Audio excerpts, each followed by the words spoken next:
to invite Sri S. Gopalakrishnan, co-founder, Executive Vice Chairman, Infosys Limited, President of CII, Chief Guest of 28th Convocation Address, to address the graduates. Sri Manikam Ramaswamy, Professor Gautam Ghosh, faculty, students, families of graduates, friends. Good morning. First of all, let me congratulate all the graduates. Since I'm speaking after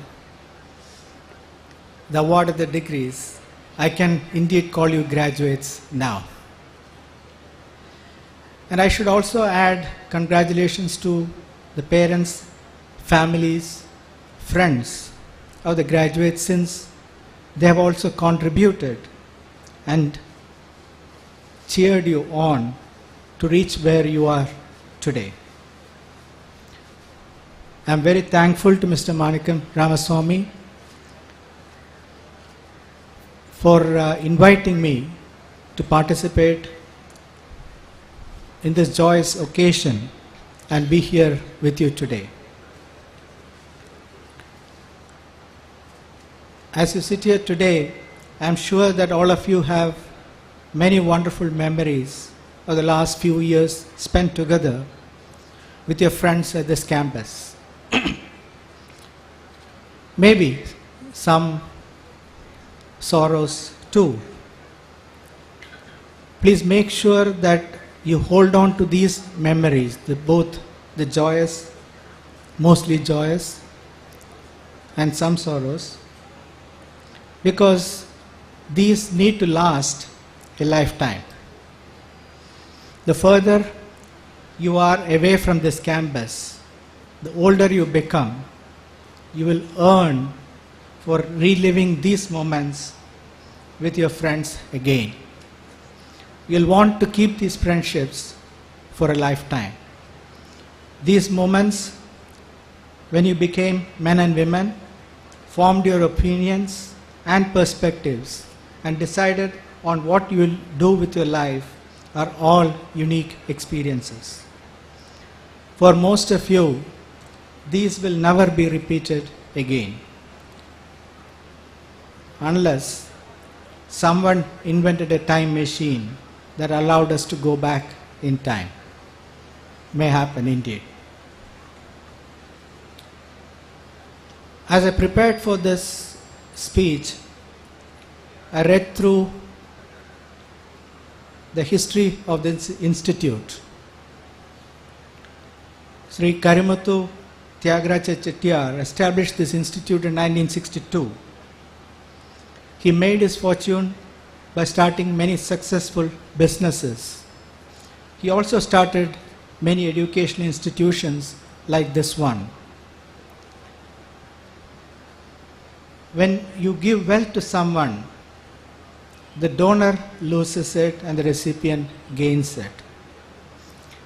When you give someone knowledge, the donor still retains it and the recipient also gains it. I am sure that all of you, as you become more successful in your future life, should remember this.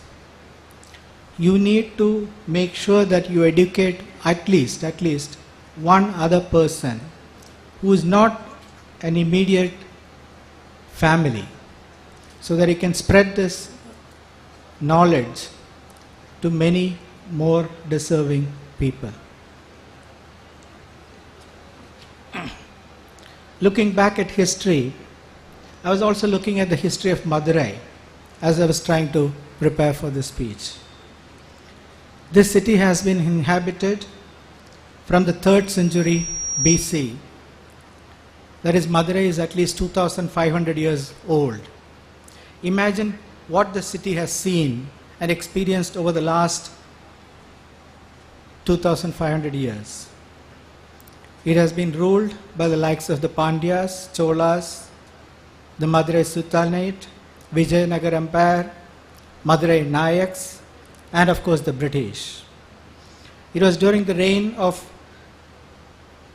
Vishwanatha Nayak between 1559 and 1600s. The current structure of Madurai Meenakshi temple was built. The city is actually built around the temple, and for many centuries, the life in the city revolved around the temple. Many of you are management students. So I want you to think about two aspects of the temple that's relevant to a student of management.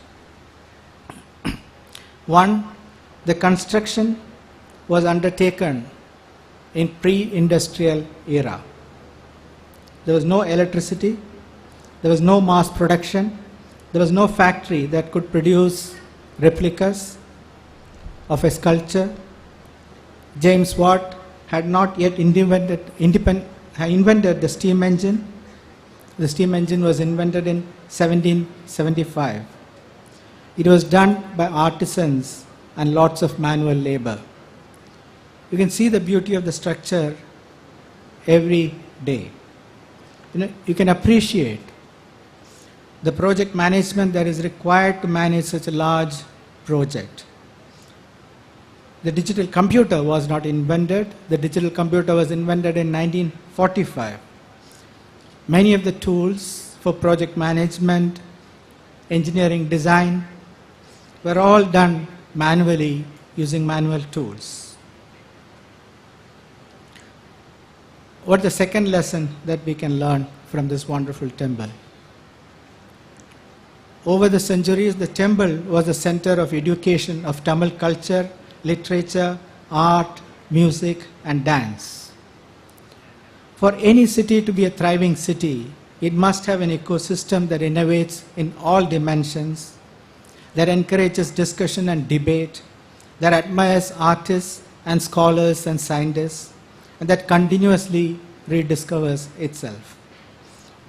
Indeed, the temple itself has many halls that were used for discussion, dialogue, music, dance, culture, debate, etc. I strongly believe that Madurai's leadership, the rulers, the citizens of the city actively participated, but more importantly supported such activities. This, I believe, is the reason the city has thrived over the last 2,500 years. Let me now come back to today. What does the future hold for you? What is the outside world like as you start your next phase of life? And I'm not going to talk about the economy today, but I'm looking at the period that we are living in. We are living in an era of rapid innovation in multiple dimensions. All of you are aware, of course, of the digital revolution of the knowledge era, but it goes beyond computing and information technology. Some of the most exciting areas are biotechnology, nanotechnology, robotics, bioengineering, sustainability engineering, genetic engineering, etc. In fact, it seems to me that we are living in one of those periods in the history of our world where so many interesting developments are happening in so many diverse fields, all of it coming together to create a better future for us. Now, when technology is introduced, it takes time to be widely used, widely understood. Let me give you the example of the telegraph. The electric telegraph was introduced in the middle of 19th century. It changed the way news traveled across large distances. Now, early on, some people realized that they could take advantage of the technology for profiting disproportionately. This profiting disproportionately is not a new phenomenon. It used to happen always. So when a news event happens in one location, the news about this would take a long time to reach other places except when you have access to telegraph. Suppose you work with a telegraph operator, such that he gives you the news first. If this was a news about a business, then you could make profits by buying or selling shares in that business. This indeed happened in mid-19th century, as of course even today things like this happen. Early adoption of technology is one form of competitive advantage. This comes from scanning the horizon for new innovations, understanding how it can be leveraged, and applying the relevant processes that we use in our daily life. As we speak, we are all anxiously scanning the news to understand what happened to flight MH370, the Malaysian airline plane. Now, one of the ways in which the search is being conducted is through crowdsourcing. A large number of people look at satellite maps that are updated on the internet and identify any area of map that looks like debris from the crashed airliner. Now, there are other ways in which crowdsourcing can be very smartly used. In fact, many of you probably actively participate in crowdsourcing without being aware of it. Now, Google wants to scan every manuscript, document, book that's ever published in the world and make them accessible in digital format to everyone in the world. Now, when the computer scans the document, it may come across words that the computer does not understand.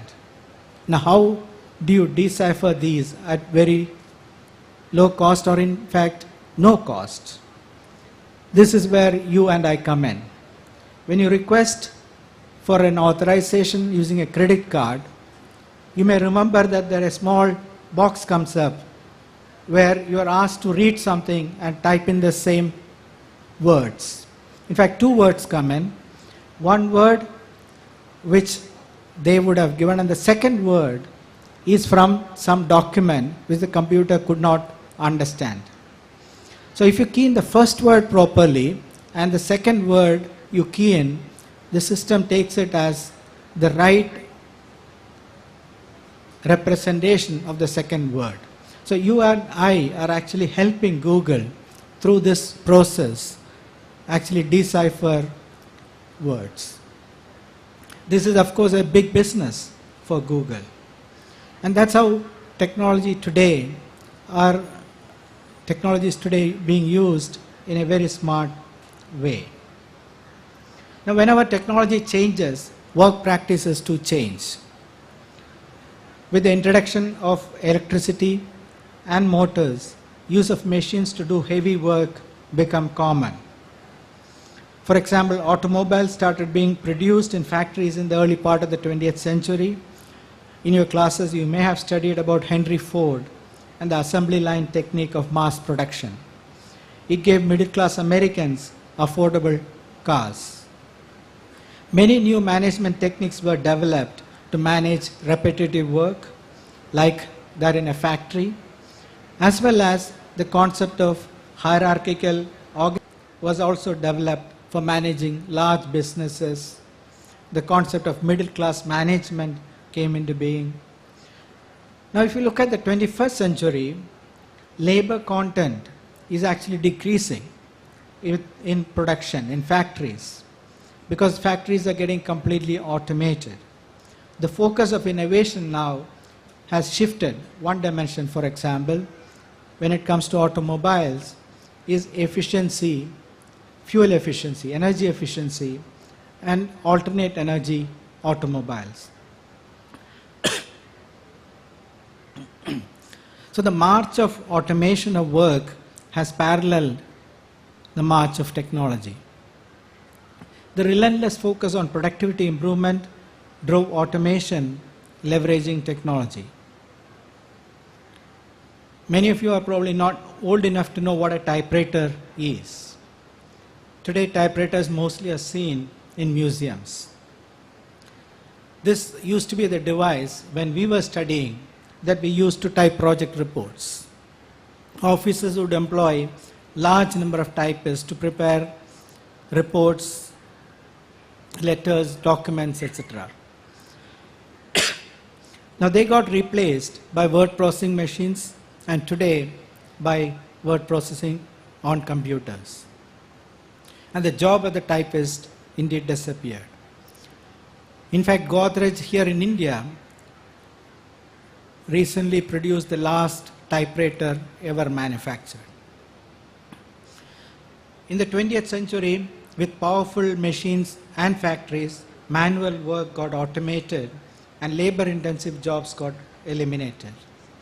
In the 21st century, repetitive desk work is getting eliminated again by computers and other forms of processors, information technology in general.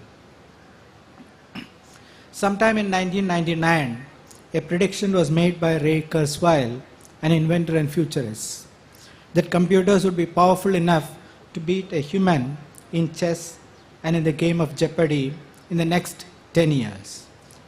In fact, by 2005, both these predictions were achieved. Computers are becoming more and more powerful, and it's predicted that in the next 30 years, they will mimic human beings. As I already said, elimination of work or human task is happening at a fast pace with the march of technology. So over the next 30 years, as machines take over ever more number of human tasks, what will we humans do? What professions would be relevant in the next 30 years? Now this is very relevant to all of you, since you will be around 50 years old in the next 30 years at the prime of your productive life. And this is something that all of us need to ponder. I started my speech talking about Madurai, and I want to come back to India as I end my speech. In the 3rd century BC, India's contribution to the global GDP would have been around about 40%. When the Madurai Meenakshi temple was built in 1600, it came down to about 20%. Today, it's about 3%. How do we get back to a preeminent position in the world? What strengths can we leverage? First, in the 21st century, knowledge is a key asset. With our large youthful population, we can leverage this strength if our youth is properly educated. We also need to invest.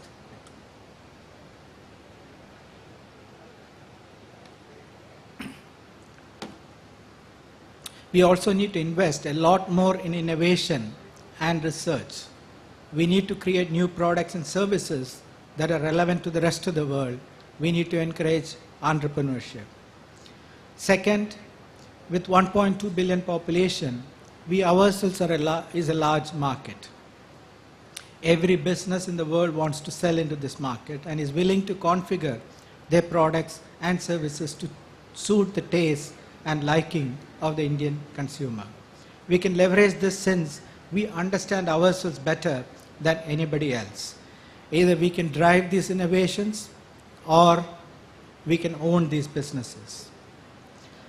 Third, and this to me is very, very important, India is still a poor country.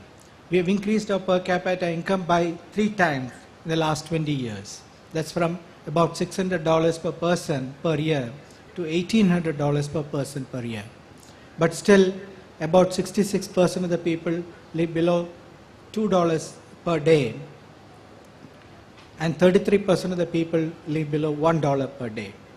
We need to innovate a lot harder to make the products affordable to this population without sacrificing quality or safety. How do we reduce the cost of an ECG machine? How do we reduce the cost of an ECG machine to less than $100 so that every village and every ambulance can have one of these?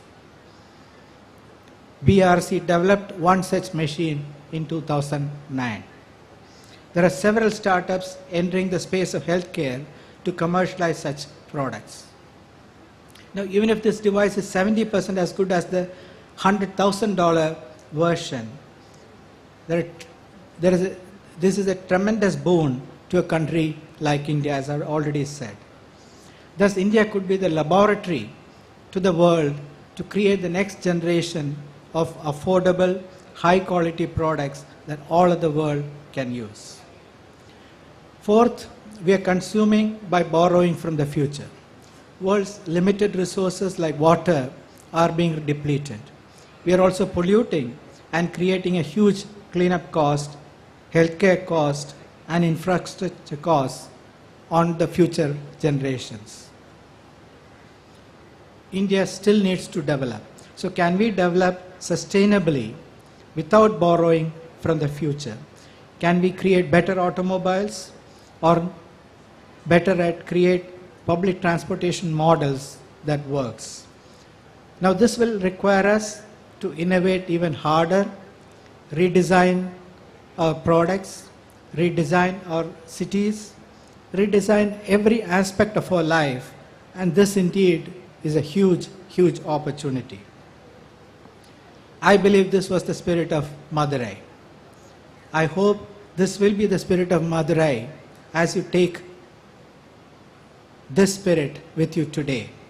This is what made India the largest GDP country in the world. You are the people who can lead this revolution.